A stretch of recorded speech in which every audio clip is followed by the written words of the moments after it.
Kahama oye! Kahama safi! Unasemaje wewe mama? Hebu msikilize huyo mama. Waache tu kwanza, waache. Usianze kulia. Nimeshasema kama ukulia kutoka nyumbani naye na hii kachakedosi jua. Haya, sogea hapa, wasogeze hapa watatu. Haya, mna shida gani? Haya, subiri tu watakupa mayo. Baba Mheshimiwa Rais, mimi naitwa Joyce Leonard. Ni mwenyeji wa hapa kama Mbulu. Lakini nimekuwa nikisumbuliwa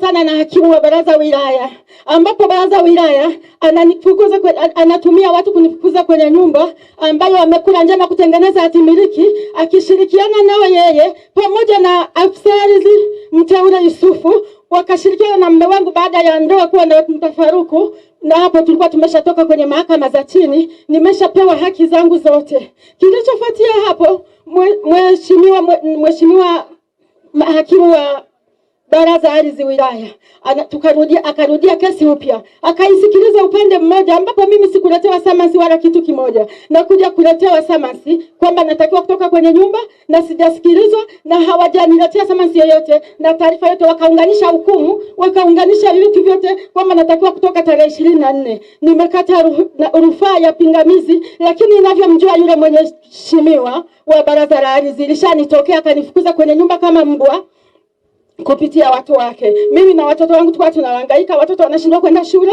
na nikiondoka mazao yangu yanaharibika, kila kitu cha kwangu kinavurugwa. Kwa hiyo sasa tarehe 4 nikasema nategemea kusikilizwa, mimi nifukuzwe kwenye nyumba na watoto wangu nirudie kuhangaika na kuteseka. Kwa kweli mwenyekiti Akimui nimekosa amani naye, mpaka na chuma na ulinzi. Na Mheshimiwa Rais unilinde, ninaishi kama kwa shida, naishi kwa mateso, nikiteswa na hakimu wa baraza la ardhi pamoja na mume wangu. Hapo wakaungana, wakapoteza mtoto wangu tangu amalize shule darasa la 7, sijawahi kumuona. Sasa hivi amefikia form 2, alifaulu kwenda Moshteki. Wamempoteza mazima wakidai kwamba sheria inasema mtoto akifikia miaka 7 mama hana amri, mama hatakiwi kumuona mtoto. Nimebaki peke yangu na watoto wangu hawa wadogo, nikihangaika peke yangu. Mara nifukuze kwenye nyumba leo, mara nifukuze kwenye nyumba kesho. Kisa wamefanya ubadilifu, wakaweka hatimiliki ya baba mkwe. Lakini mimi nina barua ya manunuzi ambayo ina jina la mume wangu. Bado nina risiti ya maji ambayo ina jina la mume wangu, na risiti za umeme kama tulivyokuwa tukinunua. Lakini yeye baba mkwe ana hatimiliki iliyotengenezwa kwa ujanja. Baba Mheshimiwa Rais, naomba unisaidie, kwa sababu hapa nimeshakuwa tukio katika mji wa Kahama hapa. Mwenyekiti, Mheshimiwa Rais, naomba usikie kilio changu. Kwa kweli hakimu akitendo anachonifanyia mimi sio cha kibinadamu kabisa. Mheshimiwa,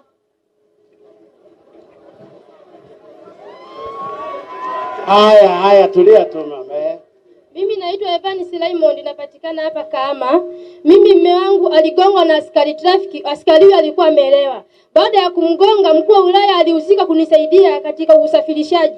Mume wangu nilipotoka msibani katika kumuhifadhi, nikaanza kufuatilia nione kama nitapata haki za watoto wangu. Lakini Mheshimiwa Rais, kila nilipokuwa nikienda kila ofisi ninazungushwa na fukuzwa. Mwisho wa siku kesi yangu ikapelekwa mahakamani na huyo askari bila mimi kuwa na taarifa. Nilipopata taarifa nikaenda kudai nakala ya hukumu mahakamani. Nikaenda kwanza polisi, nikachukua namba ya faili kesi yangu, nikaenda na pale kuja kunipa ile namba ya faili kesi. Nilikuwa nikibezwa sana, mpaka niliomba msaada kwa Mheshimiwa RPC kutoka Shinyanga. Akawaamulisha wanipe vyote ninavyotakiwa. Nikaandikiwa namba ya kesi na hakimu aliyesikiliza kesi na ilisikilizwa lini na askari alipewa adhabu gani. Baada ya hapo nilipoenda mahakamani nikapewa ile nakala ya hukumu. Nakala ya hukumu ilikuwa imeandikwa Kiingereza. Mheshimiwa Rais, mimi Kiingereza sikijui, hata sikujua wamenihukumu nini.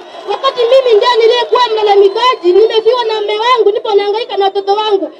Kesi yangu ilipelekwa mahakamani bila mimi kujua. Baada ya hapo wakaniambia niende kucredit bima. Nikapelekwa bima Mheshimiwa Rais. Nilichokikutana bima, yule askari sio mteja wa bima. Mpaka hapa ninavyoongea nipo nahangaika na watoto. Na watoto wangu wawili niko kwenye nyumba za kupanga, nafanya biashara ya kupanga hizo, nazungusha mchicha kichwani. Mheshimiwa Rais, nilikuwa naomba unisikilize kwa hilo. Niko kwenye nyumba za kupanga, sina biashara. Askari wanatumia vyao na kusoma kwao, wanatunyanyasa sisi wananchi ambao hatujasoma. Na unaika sana baba.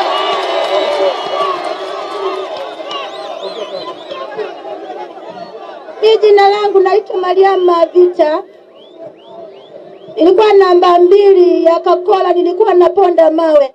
Tarehe 22 mwezi wa 10 nikapigwa majira ya saa 12, nikapigwa na Daudi, akanipiga kaanguka pale, akanikanyaga mkono, akanivunja.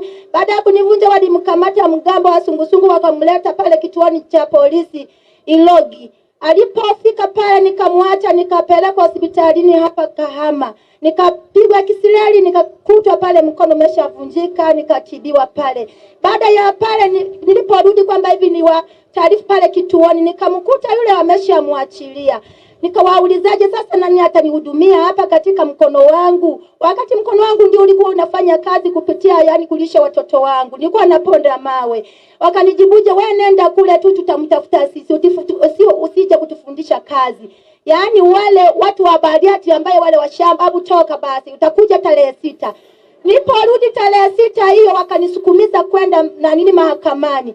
Mheshimiwa pale hakimu wa kike pale Runguya akasemaje, siwezi kupokea zile kesi mpya, natakia zile kesi kukuu. Nikasemaje, mheshimiwa, kitakachonisaidia nini hapa nilipo nimeumia na njaa, watoto wangu hawana chakula kule, wanalala na njaa, wako kwenye mamiji ya watu. Baadaye ya pale mgambo akaanza kunifokea, wewe unakuwa unabembea di mkono lako kulileta hapa, kama nimeshashindikana kupona lipeleka hospitalini likakatwe. Nikamulilia mheshimiwa hakimu pale, nikamwambia munisaidie jameni, pamoja na familia yangu nitaishije pale, wakati mkono wangu ndio ulikuwa ukitendea kazi kulisha watoto wangu pamoja na mimi kunilinda maisha yangu, mkono wangu jameni. Mheshimiwa Baba Rais Magufuli, nisaidie babangu.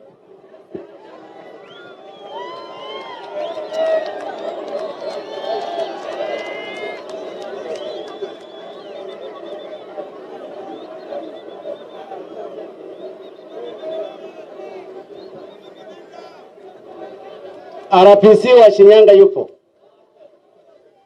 Ndio wewe.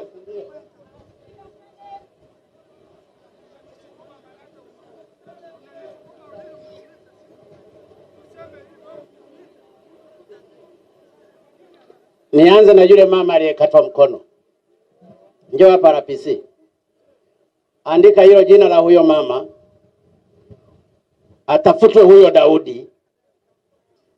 Ushughulikie kesi yake, uisimamie ili haki itendeke kwa huyo mama. Alafu mheshimiwa mkuu wa mkoa, toa shilingi 100,000 umpe huyo mama. Tafuta hapo 100,000 sasa hivi.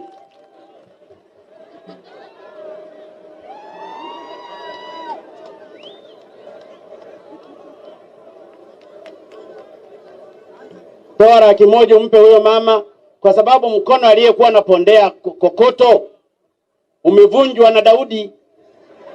Na Daudi wamemwacha, wala hapelekwi kwenye shughuli ya mahakama. Chukua 100,000 na wewe DC toa 50,000. Sogea hapa mama, wakupe hiyo hela angalau ikusaidie. Na wewe RPC toa 50,000. OCD wa hapa yuko wapi? OCD wa hapa yuko wapi? OCD yuko wapi?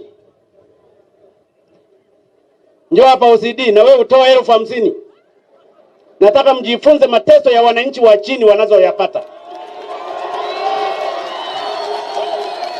OCD yuko wapi? Ndio wewe, si ndio? Mwakilisha, toa 50,000 hapo. Kusudi mjue mateso ya watu hawa maskini. Kwa sababu issue ingekuwa imeshughulikiwa, Daudi angekuwa toa 50,000 bana. Kama unaomba kwa wenzako hapa, nataka 50,000 apewe sasa hivi.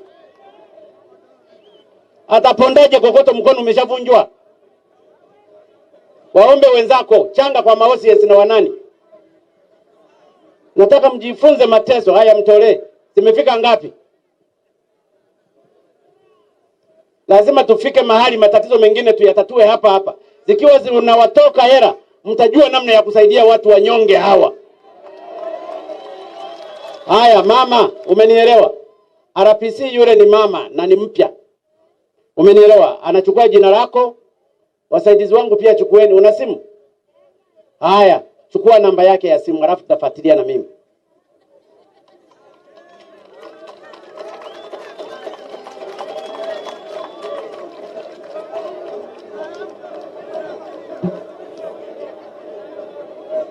Zimefika shilingi ngapi huyu mama? Na wewe mkurugenzi, toa 100,000 hapo.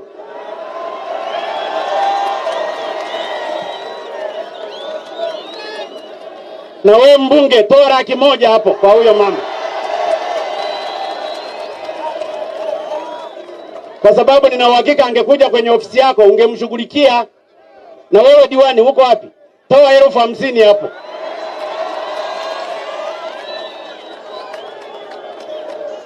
Diwani, toa 50,000 mpe.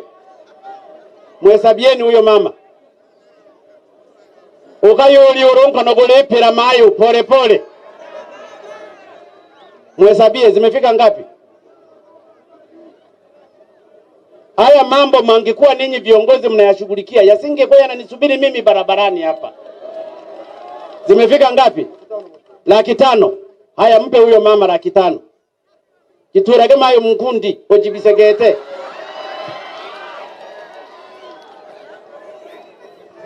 Usizipoteze sasa mama, umenielewa mama yangu?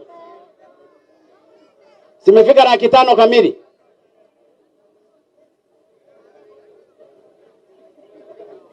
Acha ulevi. Ulinzi, hizi hawawezi wakamuibia. Polisi si wameona na RPC ameona. Tena RPC namuona femu kabisa. Ataweza mambo. Mweke lake mayo RPC ukae naye karibu mpige naye na picha. Haya, sogea hapa, kaa naye RPC hapo karibu. Sogea naye hapo tu. Egera kama hayo aogeke. Una mme mama? Una mme? Kwa hiyo Daudi ndiye alikuwa anakutafuta. Haya mama, hamna tatizo. Haya, wewe mama, kesi yako iko kwenye baraza la ardhi. Baraza la ardhi liko chini ya wizara ya ardhi. Liko chini ya wizara ya ardhi. Umeeleza prosesi zako zote kwamba unadhulumiwa. Kuna ofisa ardhi hapa? Kuna ofisa ardhi? Kuna mwenyekiti wa baraza la ardhi hapa yupo? Bapera angu. Subiri mama, wewe subiri. Mwenyekiti wa baraza la ardhi yupo? Ndio wewe? Wewe ni ofisa ardhi? Haya, unaifahamu hii kesi ya huyu mama? Kama huijui usizungumze. Hebu mpe maiki. Unaijua huijui? Mpe maiki tu. Sifahamu mkuu. Uifahamu? Ndio. Wewe ni nani pale ardhi? Ni mkuu wa idara ya ardhi. Mkuu wa idara ya ardhi? Ndio. Ofisa ardhi hajaleta issue ya huyu mama kwamba alikuwa na hati yake, alikaa na mume wake, wakakosana kama kitu cha kawaida, walizaa naye watoto, anafukuzwa na mwenyekiti wa baraza la ardhi. Mara ya kwanza ulishinda? Halafu mara ya kwanza ulishinda kwenye mahakama ya mwanzo? Mahakama ya mwanzo mume wangu akakata rufaa kukubaliana na mgao kwa sababu tulipewa taraka na mgawanyo wa mali. Mmezaa naye watoto wangapi mume wako? Naye watoto walio hai ni 2 na waliokufa ni 2. Mume wako yuko hapa? Hayupo, huwa anazima simu, anajipoteza, anakuja anaonana na mwenyekiti mpaka nyumbani kwake huyo hakimu, wanaongea, wakimaliza ndio uharibifu unaanza. Kesi ni lini? Imepangwa tarehe 4. Mwezi gani? Ambayo mimi nimekata pingamizi. Haya, imepangwa tarehe 4 mwezi gani? Mwezi wa 12. Mwezi wa 12. Wewe subiri mpaka hiyo tarehe 4 mwezi wa 12. Ndio mheshimiwa. Nenda kwenye mahakama hiyo. Ndio. Kwenye nyumba asifukuzwe. Umenielewa? Uamuzi wowote utakaotolewa, kwa sababu kufukuza kwenye nyumba anahitaji polisi, si ndio? Na polisi wako chini yangu. Na wewe mkuu wa mkoa huko hapa. Na mheshimiwa DC huko hapa. Kwa hiyo tuiache kesi iendelee. Uamuzi utolewe, lakini kwenye nyumba asifukuzwe. Akae kwanza mpaka maamuzi mengine yatakavyotoka. Mimi siruhusiwi kuingilia mahakama. Na kwa sababu imeshapangwa tarehe 4, ngoja tuiache haki itendeke. Lakini mheshimiwa mkuu wa mkoa na mkuu wa wilaya muifuatilie hiyo kesi.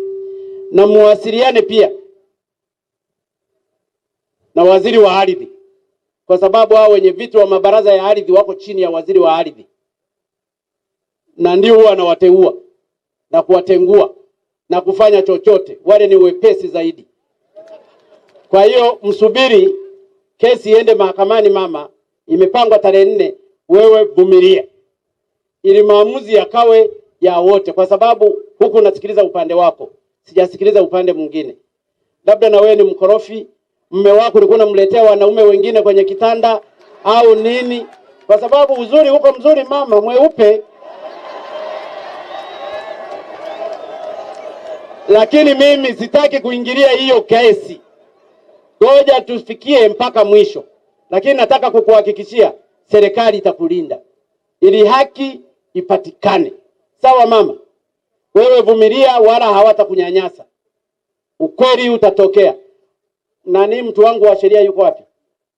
Haya, chukua jina lake, chukua namba ya kesi, iandike hapo, chukua na namba yake ya simu. Alafu tutakuwa tunafuatilia. Na wewe msimamizi wa ardhi, fuatilia ile haki. Ucheki ile hati isije kafojiwa. Umenielewa bana? Hakuna forgery. Kwa sababu hati zinajulikana, isifojiwe kwa manufaa ya pande zote mbili. Mimi sio hakimu wala sio mwenyekiti wa baraza, lakini nasimamia haki kwa watendaji wote. Sawa bana? Haya. Wewe mama, umeeleza mume wako aligongwa gari, si ndio? Aligongwa na trafiki. Huyu alikuwa amelewa, ilikuwa saa usiku. Haya. Aligongewa wapi? Sogea tu hapa mama. Aligongewa wapi? Aligongewa Mongolo. Alafu akafariki. Akawa amefariki. Baada ya kutoka msibani, mimi nikaenda kuomba msaada kwa ajili nitakavyo watoto, nikaanzia kwa mkuu wa wilaya kwa sababu askari walikuwa Haya, mkuu wa wilaya, unaifahamu hii issue? Hebu nieleze. Jamani, ninawachelewesha Ninawachelewesha naona. Nimezuia watu magari kule, sio vizuri. Haya, mkuu wa wilaya, unaifahamu hiyo issue? Mheshimiwa Rais, naifahamu issue, na huyu mama alipopata hili tatizo alikuja ofisini kwangu na mimi nilisimamia taratibu zilizohusu kusafirisha mwili wa marehemu kupeleka Bukoba. Yeah. Na baada ya hapo nilikuja mama huyu akanieleza juu ya maslahi yake, na mimi nikaandika barua kwa OCD na nikamtaka wakae na uongozi wa polisi wahakikishe kwamba wanajadili juu ya swala la huyu mama. Haya, OCD, unaifahamu hiyo issue? Huyo traffic aliyegonga yuko wapi?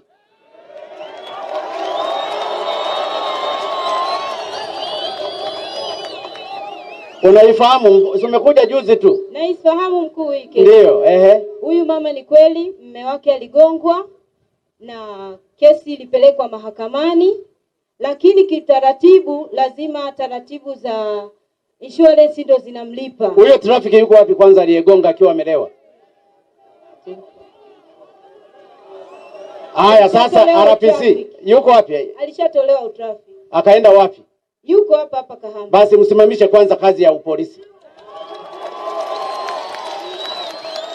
Umenielewa? Ninatoa instruction asimamishwe kazi. Umenielewa? Nimekuelewa afande. Halafu mumpeleke kwenye mahakama ya polisi. PGO ndiyo inavyozungumza hivyo. Hawezi akagonga, akaamelewa, halafu ninyi hamjamfungulia mashtaka. Jeshi la polisi mnatakiwa mumpeleke mahakama ya kijeshi ya polisi kulingana PGO kwamba amemgonga, amehatarisha mtu, amemgonga, amekufa. Na matrafiki ndio wanatakiwa kulinda usalama wa watu hao. Kwa hiyo hilo ulisimamie. Umenielewa? Sawa. Huyo trafiki alikuwa na cheo gani? Ni koplo afande. Basi asimame kazi kuanzia leo. Na mjulishe IGP kwamba kuanzia leo asimame kazi, mumpeleke kwenye mahakama ya kijeshi kulingana PGO, akajibu hoja zake wakati mnafuatilia kesi ya huyu mama. Mmenielewa? Sawa RPC? Sawa afande. Haya, wewe mama, hebu nisaidie hata 500 nimpe huyu mama.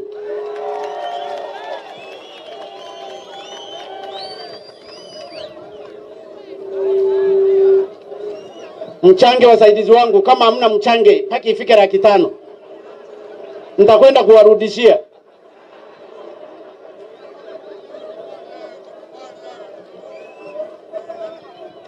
Njoo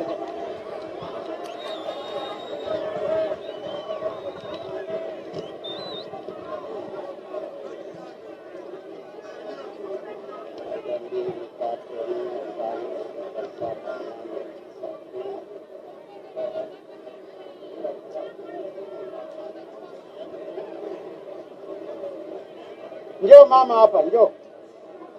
Muzira nkende nyegira waitu.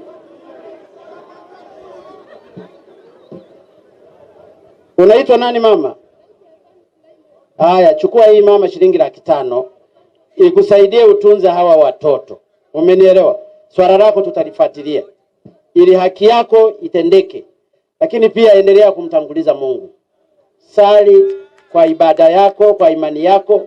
Mungu ni mwema siku zote. Atakusaidia. Hicho ndicho ninakuomba tu. Pole, vumilia, ndio maisha, na kuongeza na nyingine hizi zilikuwa zimebaki mfukoni. Mungu akubariki, mwache tu. Mungu akusimamie, atakutunza. Swala lako ili tutalifuatilia mpaka mwisho. Msaidizi wangu wa sheria umeshachukua namba yake na jina. Tena Mzirankende mwenzako. Huyu wewe si Mwaya. Utakuwa unazungumza na huyo msaidizi wangu kwa lugha ya Kihaya. Mwenu waitu wagiramayo ubwato bufamagoba. Lakini pole kwa msiba wa mume wako, tutalisimamia na Mungu yupo. Washobokero mama. Haya, asante. Kuna wengine wanataka kumchangia hapa. Njoo mama, njoo wakuchangie mama. Mungu yupo siku zote. Mheshimiwa naibu waziri anamchangia. Unatoa shilingi ngapi? 200,000. Chukua mama hapa. Mheshimiwa mbungu unatoa ngapi? 100,000. 100,000. Chukua hapo mama. Nani mwingine anamchangia? Maige, njoo changia hapa. Wewe hera utaraka jakasho wewe.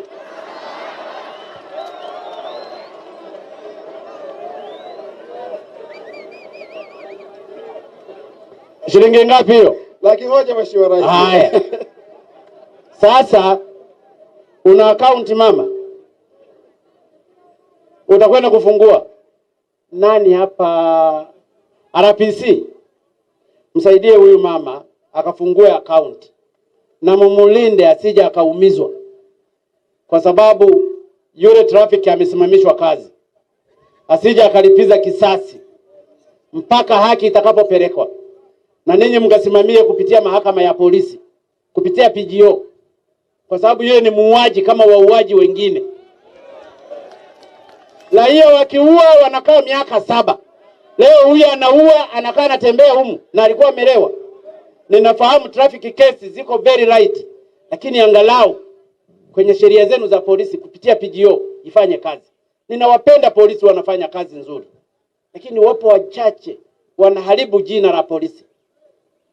Na ndio maana hata RPC wa hapa Shinyanga na RCO nimewasimamisha kazi.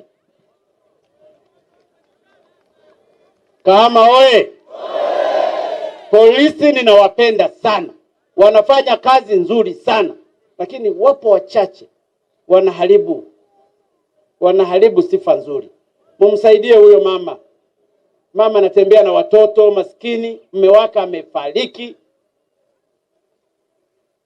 Yule koplo wala hajali mahitaji ya huyo mama, wala hayajui kwamba alikuwa anahitaji nini, marehemu alikuwa anampa nini.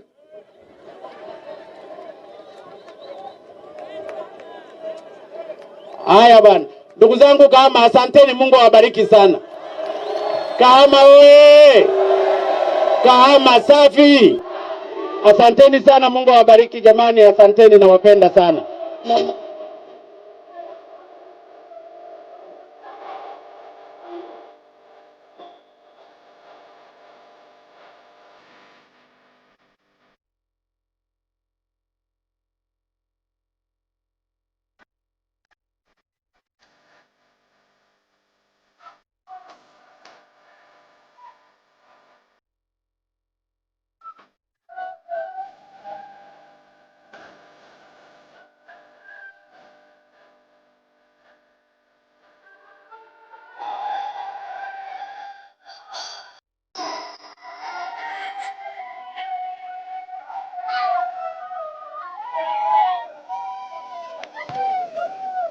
Singia,